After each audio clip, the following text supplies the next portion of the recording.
नमस्कार, यूपी तक के मॉर्निंग शो सुर्खियां में आपका स्वागत है। इस सेगमेंट में हम बताएंगे वो खबरें जिनका है आपसे सरोकार और जिनका जानना है आपके लिए जरूरी कि सरकार आपके लिए क्या कर रही है और क्या है समाज में बदलाव। तो शुरुआत उस समस्या से जिससे लोग परेशान हैं और वो समस्या है बिजली की। बिजली की समस्या को लेकर उत्तर प्रदेश सरकार के ऊर्जा मंत्री ए.के. शर्मा पहले ही कह चुके हैं कि हम कोई दुकान नहीं चला रहे हैं, पब्लिक यूटिलिटी सर्विस दे रहे हैं। तो ऐसे में बिजली आपूर्ति सही हो जानी चाहिए। कई मंचों पर उन्होंने नाराजगी जताई कि विभाग मेरी किरकिरी कराए दे रहा है। लेकिन अब इस विभाग को सुधारने की कमान उत्तर प्रदेश के मुख्यमंत्री योगी आदित्यनाथ ने संभाल ली है। हालांकि मुख्यमंत्री के पास सब कुछ है, लेकिन मुख्यमंत्री ने अब ऊर्जा विभाग के अफसरों के पेच कसना शुरू कर दिया है। मुख्यमंत्री ने कहा कि जब न बिजली की कमी है न पैसे की कमी है तो बिजली आ क्यों नहीं रही है, लोगों को बिजली मिल क्यों नहीं रही है, क्यों ओवर बिलिंग हो रही है, तमाम जगहों पर ओवर बिलिंग की शिकायतें आ रही हैं, क्यों बिजली कटौती हो रही है, जब पैसे की कमी नहीं है, बजट सरकार ने इतना दिया हुआ है, बिजली का उत्पादन भी बढ़ा हुआ है, तो बिजली क्यों नहीं आ रही है। इसी बात पर नाराज होकर अब मुख्यमंत्री ने सीधे कह दिया कि अब अगर कहीं से बिजली आपूर्ति बाधित हुई या कहीं पर भी शिकायत मिली बिजली की गड़बड़ी की, ओवर बिलिंग की, ट्रिपलिंग की या फिर बिजली आपूर्ति में कटौती की, बिजली नहीं आ रही है, तो अफसरों पे कार्रवाई होगी, अफसरों पर चाबुक चलेगा, अफसरों पर डंडा चलेगा कार्रवाई का।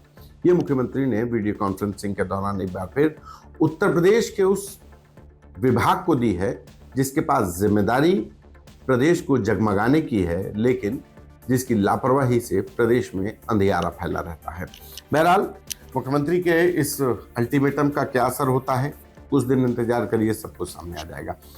इसके बाद बात कल होने वाली समीक्षा अधिकारी और सहायक समीक्षा अधिकारी परीक्षा की। कल ये परीक्षा होनी है रविवार को। उत्तर प्रदेश के सभी 75 जिलों में 10,70,000 से अधिक अभ्यर्थी इसमें परीक्षा देंगे। 2,500 से अधिक, लगभग 2,538 परीक्षा केंद्र बनाए गए हैं और इसको लेकर मुख्य सचिव ने सीधे कह दिया है कि जिस जिले में परीक्षा हो रही है वहां का जिले का डीएम हर तरीके से जिम्मेदार होगा।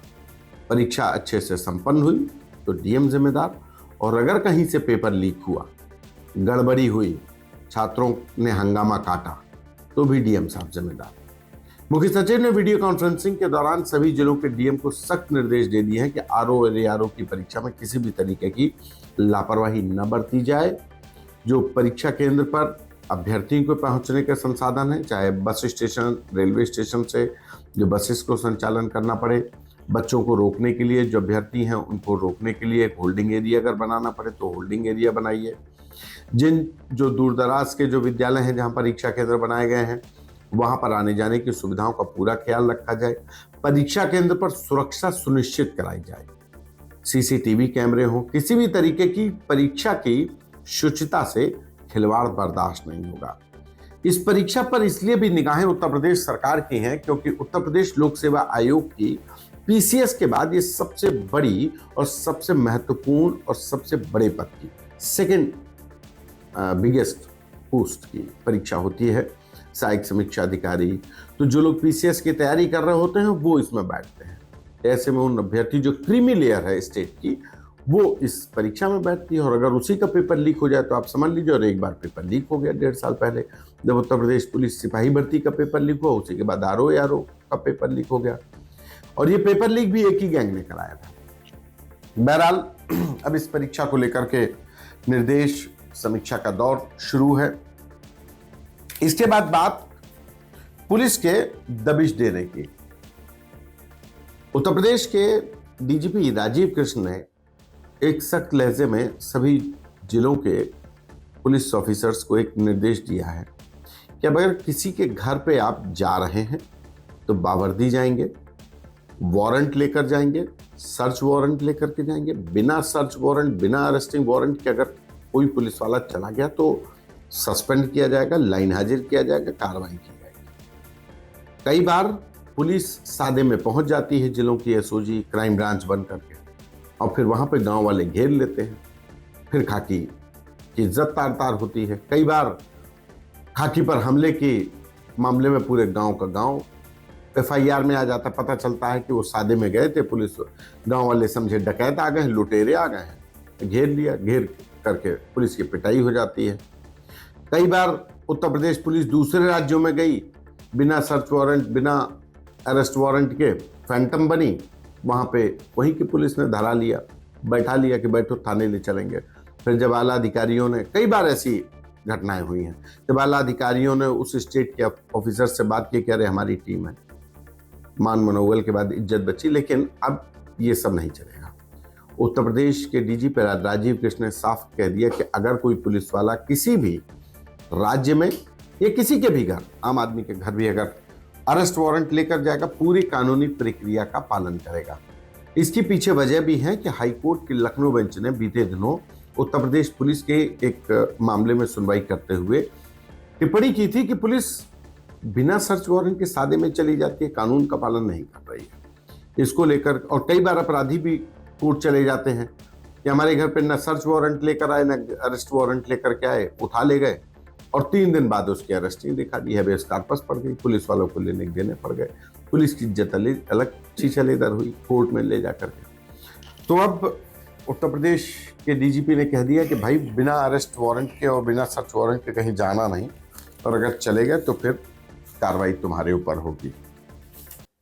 इसके बाद बात एक ऐसे टिप्पणी की हाईकोर्ट, इलाहाबाद हाईकोर्ट ने एक मामले की सुनवाई के बाद एक टिप्पणी की है।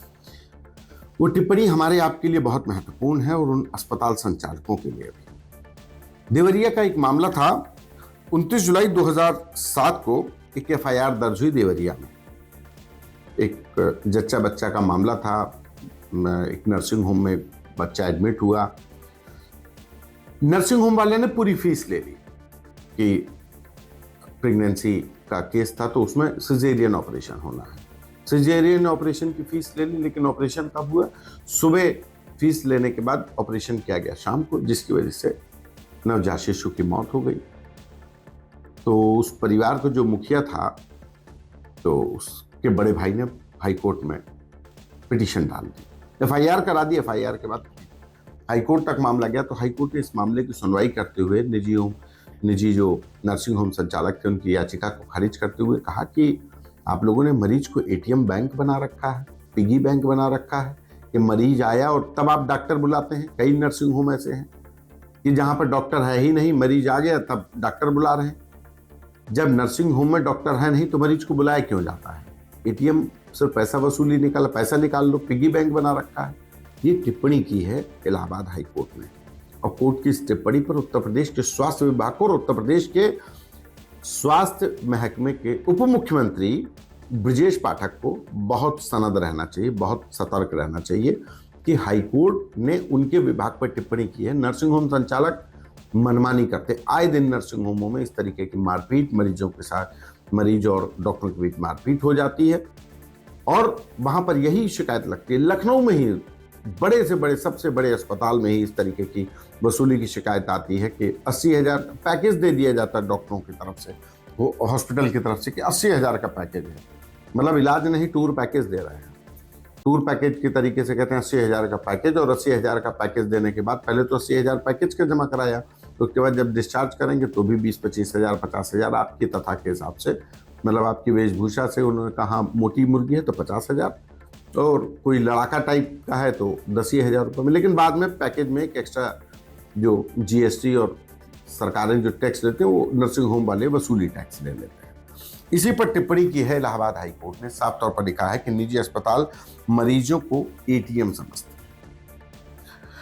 इलाहाबाद हाई कोर्ट की इस टिप्पणी से उत्तर प्रदेश के स्वास्थ्य महकमे को भी और उसके अफसरों को और उप मुख्यमंत्री ब्रजेश पाठक को जरूर इस खबर का संज्ञान लेना चाहिए कि महकमे पर अब कोर्ट ने भी टिप्पणी शुरू कर दी है कि नर्सिंग होमों की मनमानी हो रही है, लोग परेशान हैं। ये अलग बात है कि उस सरकारी अस्पतालों में उप मुख्यमंत्री जी जाते हैं, कहीं पानी पी लेते हैं, कहीं मरीज को अपनी जैकेट पहना देते हैं, कहीं स्ट्रेचर पर धक्का दे देते हैं, वाहवाही लूटते हैं। लेकिन स्थितियां अस्पतालों की बद से बदतर हैं, चाहे राजधानी लखनऊ की हो या फिर कहीं की भी उत्तर प्रदेश के किसी भी शहर के अस्पताल के हालात बद से बदतर हैं। और इस नर्सिंग होमों ने मनमानी कर रखी है। इस बात को इलाहाबाद हाई कोर्ट ने भी टिप्पणी में कह दिया है। बहरहाल ये थी आज की वो खबरें जिनका जानना था आपके लिए जरूरी, जिनको लेकर हम आपके पास आए थे कि क्या हो रहा है सरकार में, क्या हो रहा है समाज में, और इनको जानने के लिए देखते रहिए आप यूपी तक का ये मॉर्निंग सेगमेंट सुर्खियां। दीजिए मुझे इजाजत, नमस्कार।